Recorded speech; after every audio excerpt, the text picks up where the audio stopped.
প্রকাশিত হলো এবারের মাধ্যমিক পরীক্ষার ফল।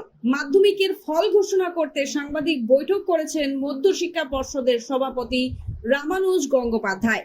মোট পরীক্ষার্থী ছিল এই বছরের 9,23,636 জন।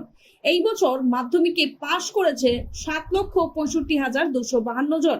এবছর মাধ্যমিক পরীক্ষায় পাশের হার 86.31%। গত বছরের তুলনায় এই বছর পাশের হার বেড়েছে। মাধ্যমিকের মেধা তালিকায় এবার রয়েছে 57 জনের নাম। এবছর মাধ্যমিকে প্রথম স্থান অধিকার করেছে কোচবিহারের রামবোলা হাই স্কুলের চন্দ্রচূড় সেন, তার প্রাপ্ত নম্বর 693। দ্বিতীয় স্থান অধিকার করেছে পুরুলিয়া জেলা স্কুলের সাম্যপ্রিয় গুরু, তার প্রাপ্ত নম্বর 692। মাধ্যমিকের তৃতীয় স্থানে রয়েছে 3 জন, বীরভূমের পুষ্পিতা বাসুরি, দক্ষিণ দিনাজপুরের উদয়ন প্রসাদ এবং দক্ষিণ 24 পরগনার নৈরিত রঞ্জন পাল।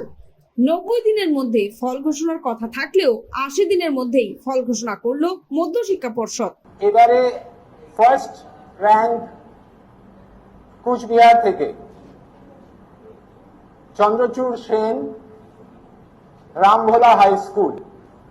এগ্রিগেট মার্কস হচ্ছে 693, দ্যাট ইজ 99%। সেকেন্ড র্যাঙ্ক হচ্ছে সাম্যপ্রিয় গুরু, পুরুলিয়া থেকে, পুরুলিয়া জেলা স্কুল।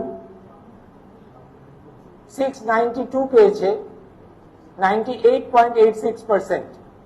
থার্ড র্যাঙ্কে 3 জন আছেন। দক্ষিণ দিনাজপুর থেকে উদয়ন প্রসাদ, বালুরঘাট হাই স্কুল।